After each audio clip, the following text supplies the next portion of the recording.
Brazil হেরেছে, Portugal হেরেছে, অনেক বড় বড় দল এই বিশ্বকাপ থেকে বিদায় নিয়েছে, কিন্তু বিশ্বাস করুন তাদের হার দেখে আমার কখনো হাসি পায়নি, বরং খারাপ লেগেছে। কারণ আমি মনে করি যে মানুষ ফুটবল বোঝে সে প্রতিপক্ষকে ছোট করে না, সম্মান করতে শেখে। আজ আর্জেন্টিনার ম্যাচের আগে অনেকেই বলছিল এবার শেষ, ফিফাও আর বাঁচাতে পারবে না। ম্যাচে যখন আর্জেন্টিনা পিছিয়ে পড়লো তখন অনেকেই পোস্ট করা শুরু করেছে, কই কোথায় গেলা তোমরা, এবার কিছু বলো, এবার তো তোমাদের হার নিশ্চিত। আরো অনেকে অনেক কথাই বলে যে এত ছোট দলের সাথে হেরে যাবে, এভাবে বলে। তবে লাস্ট 20 থেকে 25 মিনিটের মধ্যে যখন আর্জেন্টিনা তাদের খেলা দেখাচ্ছিল, এমন ভাবে কামব্যাক করেছে যেটা কেউ ভাবতেই পারেনি। মাত্র 20 থেকে 25 মিনিটের মধ্যে তিনটা গোল দিয়ে দিয়েছে তারা। আর এই গোলগুলো পেনাল্টি বা ফ্রি কিকের মাধ্যমে হয়নি, এত বেশি ডিফেন্সের পরও এর মাঝে দিয়ে গোল দিয়ে দিয়েছে তারা। তখন টাইমলাইন ভরে গেল, মেসি ফিফাকে কিনে ফেলেছে, সব সাজানো। আর্জেন্টিনা হেরে গেলে তাদের মার্কেটিং কমে যাবে, কাপ তো আগে থেকে ঠিক করা আছে, এমন শত শত কথাই। কিন্তু একটা প্রশ্ন রেখে যেতে চাই,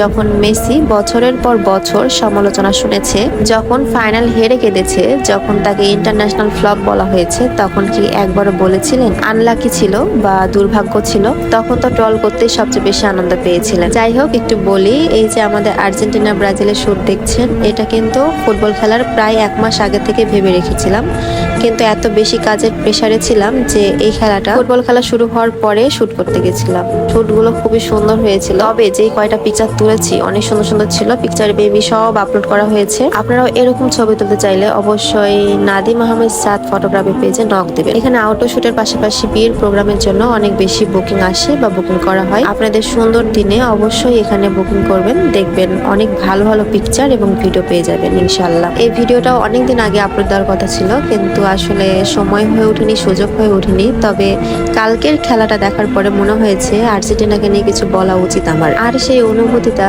আমি এই মুহূর্তগুলোর সঙ্গে আজকে শেয়ার করছি আপনাদেরকে। আজকের ম্যাচে আর্জেন্টিনা শুরুতে নিজেদের ছন্দ হারিয়েছিল, অনেকে ধরে নিয়েছিল সব শেষ, কিন্তু শেষ বাঁশি বাজার আগ পর্যন্ত তারা বিশ্বাস ছাড়েনি। একের পর এক আক্রমণ, অসাধারণ টিম ওয়ার্ক আর কয়েক মিনিটের মধ্যে অবিশ্বাস্য কামব্যাক, এটাই বড় দলের পরিচয়। এর আগে কেপ ভার্ডেকে নিয়ে যেমন আমি পোস্ট করেছিলাম যে তারা অসাধারণ খেলেছে তবে হেরে গেছে, পরের বার ভালো করবে। তাছাড়া অন্যান্য টিমকে নিয়ে পোস্ট করেছিলাম আমি, যারা ভালো খেলেছে তাদেরকে নিয়ে কথা বলেছিলাম। তবে আজকে আমি আমার টিম আর্জেন্টিনা, আমার একটা ভালোবাসার টিম, ফুটবল মানে আমি আর্জেন্টিনা বুঝি, তো সেই আর্জেন্টিনাকে নিয়ে না বললেই না। শেষ মুহূর্তে যেভাবে গেমটা ঘুরিয়ে দিয়েছে, সত্যি আমার কাছে মনে হয় না যে এটা কোনো প্রকার ট্যালেন্ট ছাড়া গেম। এত সুন্দরভাবে গেম ঘুরানো সত্যিই সম্ভব না। 2টা গোল দেওয়ার পরে শেষ 25 মিনিটে আমরা হার মেনেই নিয়েছিলাম, আর্জেন্টিনা হেরে যাক। সেখানে লাস্ট 20 থেকে 25 মিনিটে যেভাবে তিনটা গোল দিয়েছিল পরপর, সত্যি তারা প্রশংসার যোগ্য।